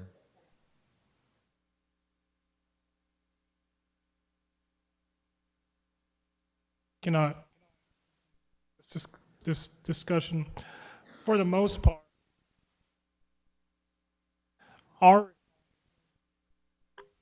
whether or not anything will be called out for a breach of the peace generally, and we're going to deal with the person who we perceive to be in charge. We're not going to try to find the owner of the place. We're going to see who seems to be in charge at that moment. That person's going to get a citation, and then we'll come back and review the history of the place and follow up with the owner at that time. Mayor, City of Austin, I think I just found the same information. $643 and a $395 renewal fee. Yeah, 245 in Rollingwood, so that's a comparable. Yeah. I just found that as soon as you said that, I looked at the numbers and go, oh my goodness.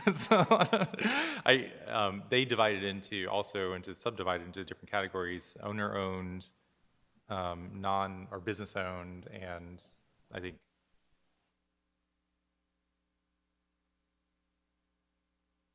it's owner-occupied, non-owner-occupied, and type 3 multifamily, which is not owner-occupied. So right. Basically, type 1 or type 2, which is owner-occupied or not owner-occupied, kind of, in this case, owner-occupied would be you're taking 2 weeks. If it's not owner-occupied, it's like a semi-permanent short-term rental, so there may be some consideration for that as well. But I'm really surprised at that large amount, but I'm also wondering how many people are actually registering with the City of Boston for their short-term And that's what is the unintended consequence, right? There where they reduce them. Maybe. And then the renewal thing, I would also like it just be one time, and then it kind of goes for the length of that person. Like that seems better to me, like the annual renewal thing. The Comptroller of Public Accounts AP 102, like, what is that even? So I've done so much Airbnb in past lives, and my house was actually on, that was funny. But we've never done it here. But what does that mean on that? Like, does that, like, some other thing? Because we don't ever get I never see that 18%. Like, Airbnb routes it to somewhere. Yeah. So maybe we have to call. Airbnb routes it, So but we have to you are call required Airbnb. at the state comptroller's office to register. You are required, whether you're doing your registration through Airbnb or you're doing your registration through somewhere else, you are required to list that you are a potential collector of hot tax. Okay, even if I never do. Cool. So council, because we also still have the remaining agenda item, we have the applicants here, we can close the public hearing and proceed to the next agenda item for discussion of the short-term rental. We can make motions at the time, or we can bring it back with some further input, if we wanted to at that time as well, but. We would propose to bring it back with what cities around us are charging, just so that you have a good comparable. Understanding of, And then owner tiered and non-owner tiered. That's great. Yeah, and I think the other thing that would be, the other thing that we did want to take out that, well, it sounds like we do, but the map, right? So I'm going to go ahead and close the public, well, first of all, I'll ask if any members of the public wish to speak to this item during the public hearing portion. All right, I'm going to close the public hearing at 8:09 p.m. Council, that takes us to agenda item number 13, consider an act on approval of an ordinance amending land development code sections 150.118 to 151.29. I think the consensus here is that we want to bring this back as an item, that we're not going to take action tonight. We want to take another look at this with some additional backup data. And if that's the case, then we can just provide that direction to staff if there's no further discussion. All right, thank you. Then we have definitions and other kind of things. Yes, adding the definition of the building code so that it's clear what a bedroom is. So for good discussion, thank you. And I understand there are different viewpoints in this, and it's another opportunity for the public also to weigh in and give us further feedback. So council, that'll take us to our last agenda item for the night, which is resuming discussion on the item number 11, consider an act on approval of reissuing a watershed development variance at 4400 Stearns Lane. And so if we want to pick up that discussion with further questions, I think we'll start with Mayor Pro Tem, who had his hand raised, and then Councilmember Johnson. You want to ask the question? I have two questions, but. Well, a couple of these are going to go directly to you or Carolyn. So let me ask them, and then I can think about your answers, and then sorry, I'm just trying to bring up the map here. The first one is to Rudy's point about there's a cliff there, and is this critical water quality zone just a distance on as if it was a flat map? Yes. Look, Rob. At this moment, if Caroline, can we see maps and we can go to the topo? So if we will go to the topo, that will help you. I was thinking that, okay, with the other maps, you can see all the line of the trees. And that's important to see that, because that will give it to you the best view of that place. So I was looking that the bottom of the creek is in the 564, 570. But you have one slope in 610, and perhaps the house is in the 666. So this is that we need to confirm.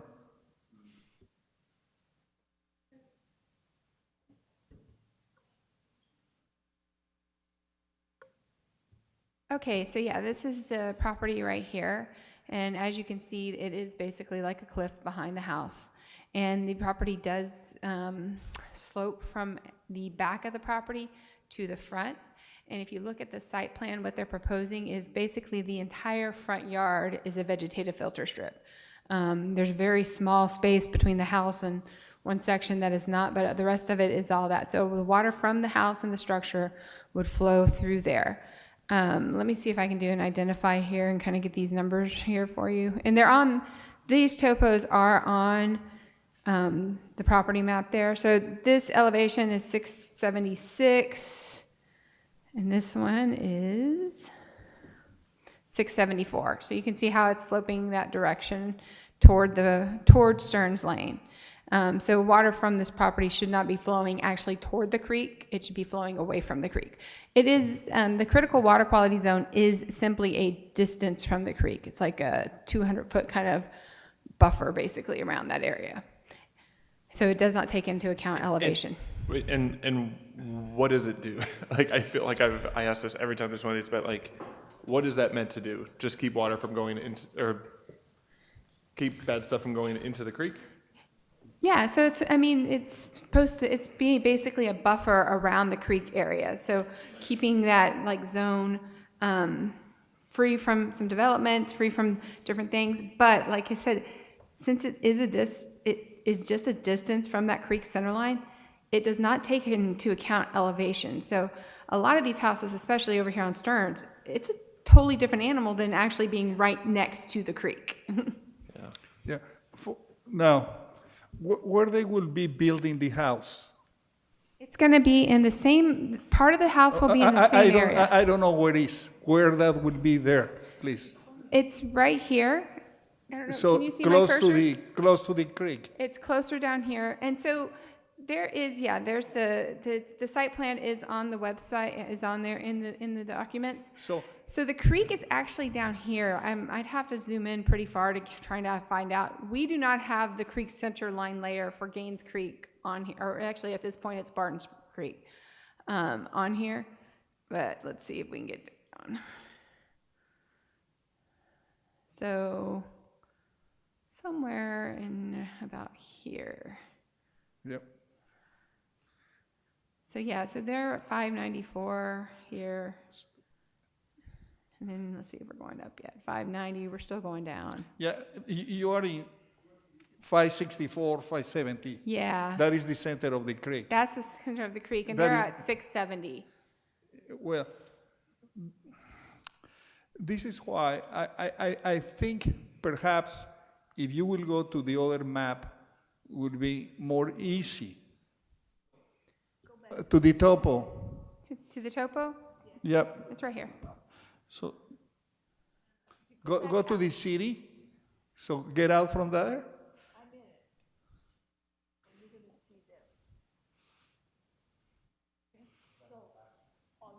Yeah.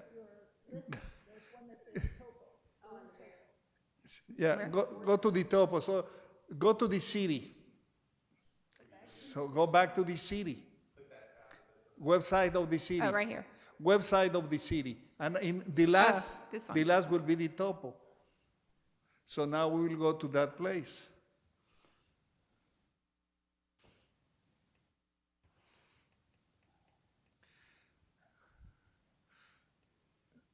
So, did you see now the bottom of the creek is in the 570? Mm-hmm. So the 666 is almost the hill. So what is the elevation where they will be building the house? I didn't see the site plan, so I don't know. Leah, let me see here. It's right here. Sorry. I couldn't see. It's at the corner, yeah. So the site plan is down here.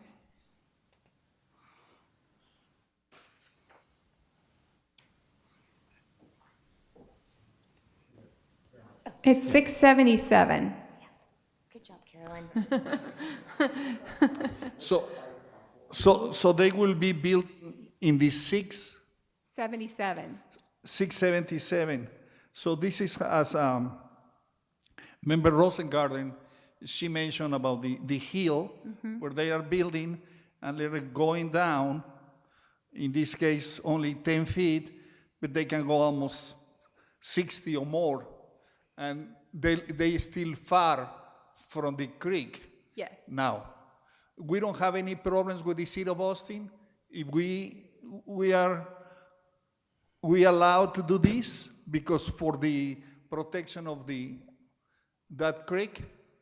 No, I mean, this is in the cities of Sunset Valley's ETJ, so it is our regulations that apply to Watershed. Okay, my last question is, before they gave it to them, rainwater harvesting, and now they want filter strip.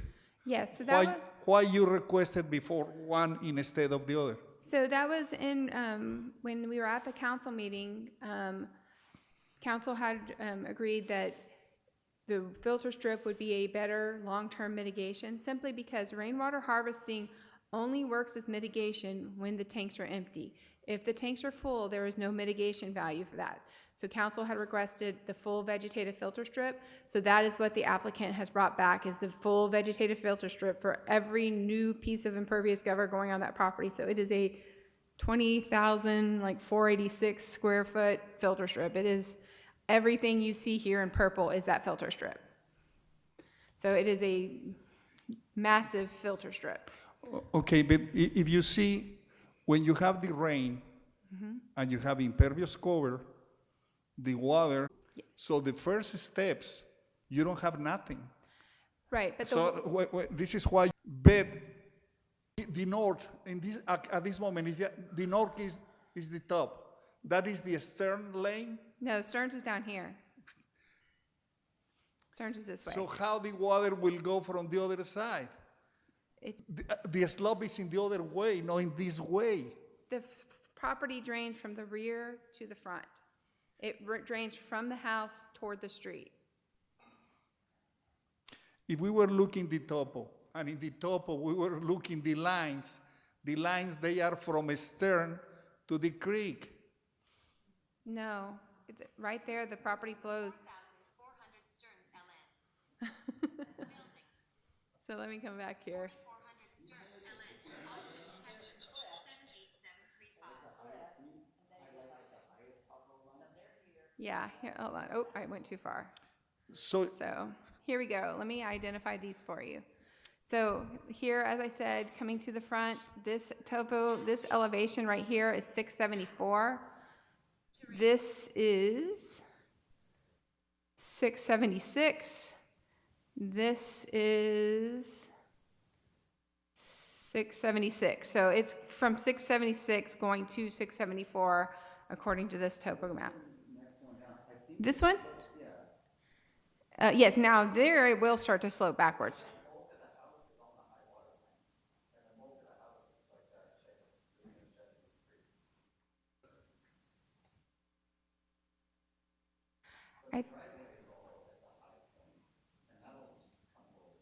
I think I just killed the other map.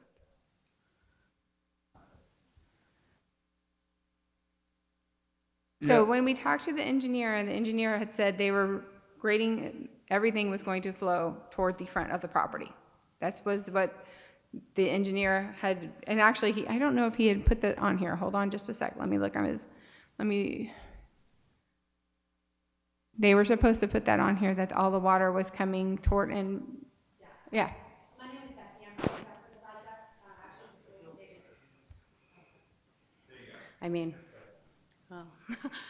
My name is Becky Jeans. I'm the architect for this project. Actually facilitated the original variance application, and so I'm very familiar with the numbers. This document prepared by the engineer mimics our original proposal. I've got a ton of history in my brain about how we worked with whomever was counsel at the time and the people, staff in the office to kind of develop the strategy for what you're looking at today. So what I can tell you about the site is, although we know the creek is at the rear of the property, opposite of Stearns Lane, and there is a great fall off, the high part of the property is at the rear and it slopes back towards the front. So it's a very unique condition, especially being on the creek itself. It's one of the amazing parts about this property, being able to overlook the bluff. You can physically walk to the extent of the property where there's a low wall and see a very gentle change in slope before the fall off. So everything that is kind of the bluff edge is beyond the edge of this property, but it does indeed flow towards the property. So we have positive drainage away from the house, downhill, and that is where we've been advised to put all of the vegetative strips, because the intention is wherever the impervious cover is, it runs downhill and it slows the water down and tries to get it into the ground before it runs off of the property. So what is the sea level in Stern? When you say the property in the south? That is Stearns right there. Mm-hmm. Yeah, what is the? What's the elevation? Yeah, what is it? I think she said it was like 675, 674 at the street itself, and the high point of the lot where the house is 677. I want to point out. Mm-hmm. You say that the south is 674. I mean, it's not cardinal south. That is actually kind of southeast. Are you agree, Caroline? This is Stearns right here, so this Yes. is, yeah, like Becky was saying, it's southeast, basically. So what is the elevation there? The closest I can get on Yes, here. please. Please only put the point. This and that one will right tell you. here is 674, I believe. 674. 674, and then this one comes down to Less. 672. Yeah. So Yeah, because it's less is going down. Yeah, right. So if you will go to the house will be 676, I believe, or yeah, Yeah, 76, 77. now. It's relatively Now I flat. got it. Yeah, I got it's it. relatively flat for almost acre. No, but now I understand the slope going the left and in the right. Mm-hmm. So did Yes. you see it's It's a going little down? disorienting Yes. for sure. Now I can see that. Yes. So the water will be moving in that direction. Correct. So according with that, are you agree much better with the filter strip? yes, I agree with the filter strip. It's much I- better. I much prefer the filter strip over a rainwater harvesting mitigation option. I love rainwater harvesting. I want everybody to rainwater harvest, but not for mitigation. Now, with other variants that we provide, that they were in the 14%, how do you think that we need to deal? So going back through some of the history of that is that it's not always 14%. So council actually, as recently as May of 2021, which many of you were here for, approved a variance for, it was actually 19.6% over on Sunset Trail. Now, don't get me wrong, that was an improvement over the current situation. It was a reduction, but it was still a large amount of impervious cover in that same area. And you can go back and look at several of the houses in that area in similar kind of zones and areas, and you're still looking at some of the existing houses out there with 16, 17%, some of them up to 23%. It just depends on the location and when things were built. So this particular case, when you're talking about a property that has some existing impervious cover, they're actually trying to move some of it out of that zone. It's an improvement really over the existing conditions, and you're getting a vegetative filter strip that will be dedicated in a restricted covenant to protect the water. Yeah, and Caroline, how they will be working with the wastewater drainage? That is another question they have to do through their site plan of what they would do with their connection to the wastewater line there.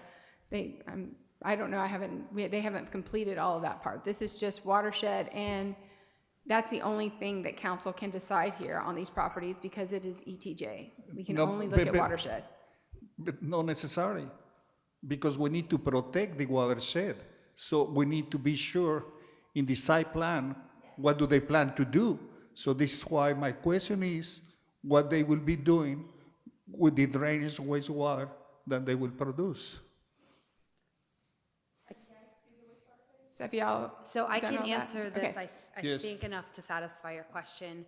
The technicalities I don't have a lot of detail on, but procedurally, we have this variance application with the city of Sunset Valley, and then Sunset Valley, I understand, has kind of another layer of approval related to this vegetative strip itself. A restrictive covenant is required, which will tie this zone of the lot requirement to the lot, irrespective of the ownership. So it will move from owner to owner. This part will be required. Travis County also has an environmental department that is requiring us to dedicate this as an easement. So it's kind of like one step even more intense than the restricted covenant. In that dedicated easement, there is a required maintenance plan that gets filed with that easement. So it's even stronger document than a restrictive covenant that will be held in county records. Yeah, but, well, if you know that they plan to do septic tanks? No, this is tied into the City of Austin wastewater. Sanitary sewer. No, but this is you say that this with the county, not with the city of Austin. This is exactly, this is a very confusing point about this particular property. We have Travis County jurisdiction, we have Sunset Valley ETJ, and the only thing we have related to City of Austin is right-of-way and the road and City of Austin water. They will have a well on site, but they are tied into the City of Austin wastewater. So it's this really odd convergence of three different jurisdictions who don't talk to each other, which is one reason why we're standing here today asking for this renewal, because we've just been kind of chasing our tail. But we have the pieces already together. The City of Austin will not have their eyes on it in terms of a permit because it is regulated by Travis County. Mm-hmm. Travis County has already signed off on the wastewater connection that the City of Austin has confirmed with the taps. Okay, so for me, the problem will be if they will be as a septic tank. There is no septic tank. If they are not connected, There's so no septic tank. that is my only objection. There's no septic tank. There was an existing septic tank on the property that they are required to remove and mitigate prior, I don't even know if it's done. It's already been done. Yeah. So you know that will be tied to the city of Austin. Do you know? It is. No, it's not there. We don't have ties with the city of Austin. They are septic tanks in some of that places. I know, but I don't have a great answer for you, but we have a taps from the City of Austin. Okay. We don't have water, we have well water. It's a very odd scenario that no one has a real answer for. Okay. I wish I knew more. Councilor Rosengren. I move to approve watershed variance with mitigation that was previously approved with the 5 findings and 1 through 6 conditions of approval with vegetative filter strips mitigation as shown. Motion to approve the watershed development variance with the findings as identified in the applicant, or the application. Councilor Reeds? Second. And second. Council, further discussion on this item? Questions for staff or for the applicants? All right. So we're voting on the motion to approve the watershed development variance with the findings. All those in favor say aye. Aye. Aye. All opposed say nay. Nay. The motion passes. I think we got It's 3-2. 3-2, so the motion passes, and the watershed development variance is approved. Okay, great. Thank you. All right, so council, we have no more agenda items, no need to go to executive session, so we can make a motion. I'd like to make a motion to move into executive session. Okay, so motion to move into executive session. Is there a second? Okay, all those in favor of moving to executive session, say aye. Aye. Aye. All opposed, say nay.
We're going to return from executive session. The time is 8:58 p.m.